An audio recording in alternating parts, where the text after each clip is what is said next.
Essa é uma grande dúvida dos nossos alunos. Fê,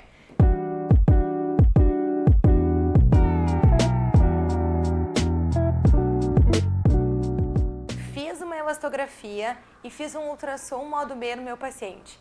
O fígado ao modo B era normal, lindo, superfície lisa, bordos finos, parênquima homogêneo, não tinha nenhum sinal de hipertensão portal.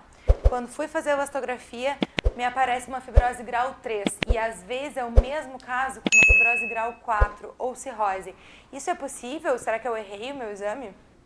Isso é uma pergunta super interessante e que realmente a gente ouve, que os alunos é como se não se convencessem que é possível ter um fígado cirrótico com um ultrassom normal. Gente, esse é o principal objetivo da elastografia. A gente precisa entender que primeiro o que altera é a rigidez do fígado. Ele se torna mais rígido e só depois é que vem, com o passar do tempo, as alterações morfológicas que a gente vai identificar no exame de ultrassom. É como se um fígado em que tem cirrose no ultrassom não precisasse fazer a elastografia para a gente ter o diagnóstico da cirrose, porque a gente já está vendo a alteração morfológica. Nós sabemos que a elastografia tem um papel importante no prognóstico da cirrose, mas isso é um outro assunto. Hoje, o nosso principal objetivo da elastografia é o diagnóstico precoce da cirrose, antes da alteração do ultrassom. Então, se nós diagnosticamos precocemente a cirrose através da elastografia, a gente pode fazer o que deve ser feito, colocar o paciente em rastreamento para o diagnóstico do câncer de fígado. Esse paciente vai fazer ultrassom de 6 em 6 meses. Então, não tem nada de estranho, pelo contrário, é o objetivo. Vocês têm que ter em mente que o que a gente está fazendo hoje com a elastografia em diversos pacientes é o quê? É fazer o diagnóstico de uma doença que a gente nem imaginava que podia diagnosticar nessa fase, né, pessoal? Antes a gente só tinha biópsia. Então, acho que vai biopsiar um paciente para ver se tem fibrose grau 2, fibrose grau 3, a gente não fazia, né? Então, hoje a gente está recebendo o quê? O paciente que tem algum insulto hepático crônico para avaliação. E fazendo esse diagnóstico muito precoce de fibrose, eventualmente grau 2, né, Fê? Começando o tratamento bem no início, fibrose grau 3. E a gente, então, está vendo esses pacientes que se apresentariam, se não houvesse elastografia, para nós no consultório ou na clínica radiológica, daqui a 10 anos, com alterações morfológicas no modo B, compatível com cirrose ou hipertensão portal. Então, isso é normal se vocês fizeram o exame com a técnica correta, confiem no seu exame e, mais ainda, esse é um excelente momento para fazer diagnóstico do paciente. Se vocês fizeram o diagnóstico nesse momento, vocês mudaram o destino da vida desse paciente, porque agora, tratando a causa da fibrose avançada ou da cirrose, ele é capaz de melhorar e regredir, eventualmente, 1 ou 2 graus de fibrose. E esse é o nosso objetivo. Nosso objetivo é o quê?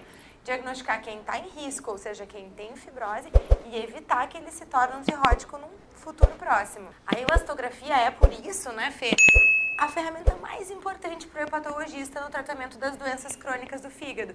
E justamente nessas situações é quando a gente mais valoriza ela. Hoje em dia a gente não consegue imaginar a hepatologia sem a elastografia, seja o FibroScan, que já existe há mais tempo, ou a elastografia por ultrassom. Ela faz parte do diagnóstico e do manejo, ela muda condutas. Saber se um paciente tem uma fibrose 0 ou ele tem uma fibrose grau 4, que é a cirrose, muda prognóstico, e nós no consultório temos uma outra abordagem com esse paciente, muitas vezes, dependendo do resultado da nossa elastografia. E acreditem, a elastografia de hoje é o Doppler de ontem, ou seja, não vai existir máquina sem elastografia daqui para frente. No futuro bem breve a gente acredita que a elastografia vai estar em todas as clínicas de ultrassonografia do Brasil e do mundo, se Deus quiser, né? Porque aí a gente vai poder diagnosticar e tratar muito mais gente. Mas lembrem, pessoal, alterações morfológicas sugestivas de hepatopatia crônica no modo B são cirrose até que alguém prove o contrário, tá? Então, independentemente do resultado da elastografia, se já está numa fase avançada, esse ponto de alterar a morfologia, isso deve ser muito bem explicado no laudo e informado ao paciente e ao médico que solicitou o exame. E esse é o nosso medo, essa é a nossa angústia maior, vamos dizer assim. Hoje, a gente tem elastografia em muitas máquinas de ultrassom. A elastografia está sendo feita nas clínicas de radiologia do mundo afora. O que acontece? O radiologista, o ultrassonografista, acredita muitas vezes que a elastografia basta apertar os botões adequados, fazer o número de medidas adequadas e esse laudo vai ser liberado. Gente, isso é um perigo. Uma ferramenta que está ao nosso alcance, com uma inteligência artificial absurda dentro dela e que veio para ajudar no diagnóstico, ela pode ser uma armadilha. Por quê? Se o radiologista não tem o mínimo conhecimento da evolução das doenças do fígado, das hepatites, da doença hepática gordurosa, e começa a liberar laudo de elastografia com o valor absoluto que ele encontra, isso vai fazer com que a gente deixe de diagnosticar a cirrose e, pior, nós vamos estar passando tranquilidade a esse paciente, nós vamos estar passando tranquilidade ao médico que solicitou o exame, quando, na verdade, esse paciente já pode ser cirrótico. Se a gente vê, é isso que a Gi falou, se nós identificarmos no ultrassom as alterações morfológicas da cirrose, isso vale muito mais do que qualquer resultado de elastografia. Esse paciente, de fato, ele é cirrótico. E muitas vezes a gente vê ultrassom modo B com fígado muito dismórfico, alteração de hipertensão portal, um baço aumentado, as veias dilatadas, e o resultado da elastografia vem F0, F1, F2. E se ele não Vocês tem sabem esse... quais situações isso pode acontecer? A gente vai falar nos próximos vídeos.